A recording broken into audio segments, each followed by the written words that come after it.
Worries Nation, glad you joined us today. We are so lucky to be here at Green World Coffee Farms on the north shore of Hawaii at Hawaiian, and we are getting ready to get a real tour of what good Kona coffee is all about. And anybody that knows me a little bit knows how much that coffee in the morning is to me. And I had some of this stuff this morning, and I could not believe how good it was. So my buddy Mike here is going to show us what it's all about. So thank you for joining us, No Worries Nation. Let's go. Finer silver leaf layer underneath it. All those traps all this moisture and that sweetness that you taste soaking into the seeds. That then makes the coffee unique to its name. I see. And how it's handled in its process too. Mm-hmm. Yeah. Okay. So now when Very you go much around, like grapes, absolutely. Yeah. Sure. So when you go around and you go, oh, this tastes slightly nutty, lightly chocolatey, very smooth to the taste, not too much boldness. Hey, this is Colombian. Yep. You can pick it up if you give it the right descriptions. But you know, coffee snobs. So coffee snobs is like, no, I say it's this. I know. There's a few of them out there. Yeah, there's a lot of them out there. I'm one of them, but you know, I usually just keep quiet. Yeah, me too. Everybody has a different taste. So yes. That's what they like anyway. So, and caffeine and all that as well. As long as you understand that and you taste your coffee like wine. Yes, yes. Every morning. Then you can dictate where the coffee's from. Yes. Okay. So if you want something similar, Jamaican Blue Mountain Gold is the one that comes similar to Hawaii coffee.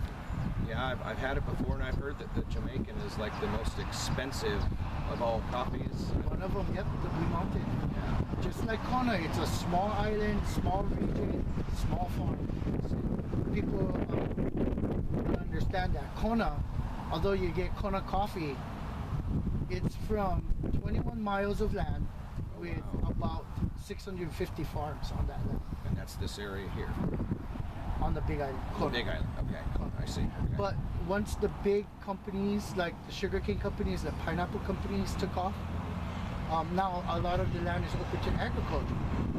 But what does Hawaii have to offer the world that would be unique to Hawaii? And we found out that what's unique is coffee.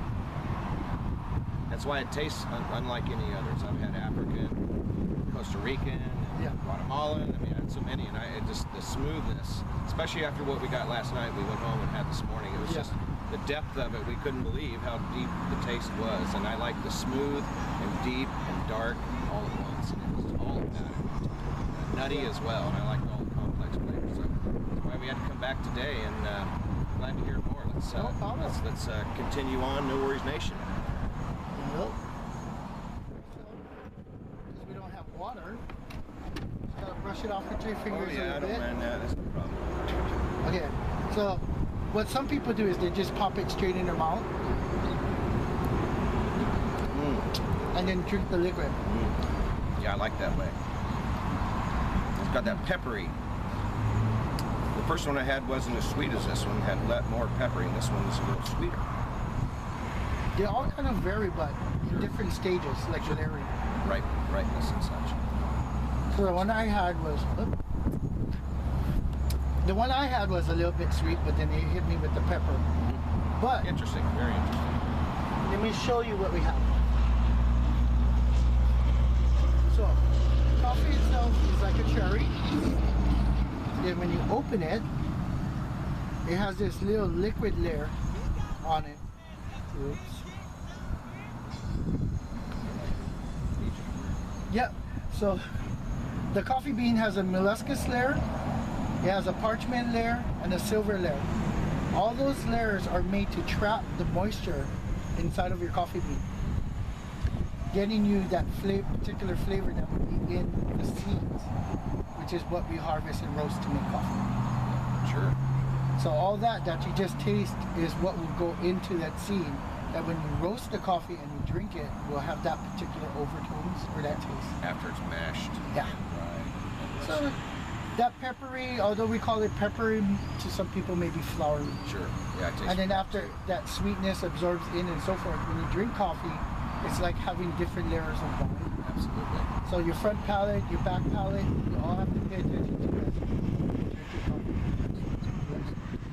so we went up to this phase. Yep.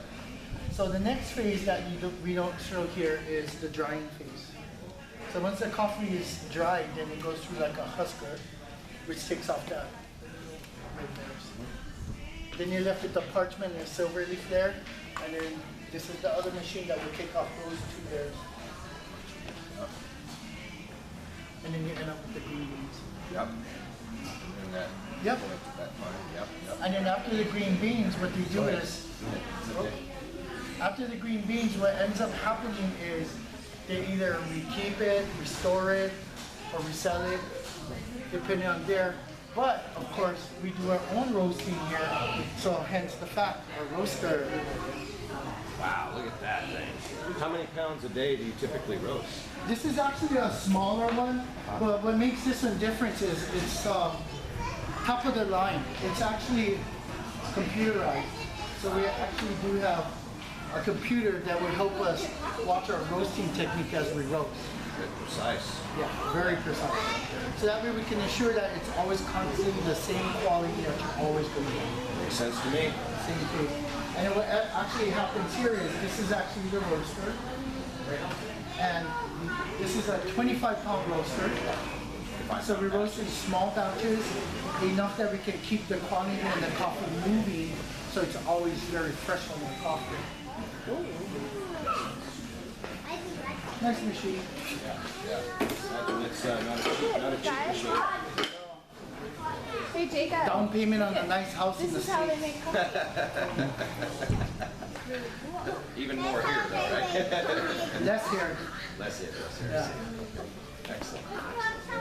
This one would get you a down payment on a small apartment in the most ghetto section of Hawaii.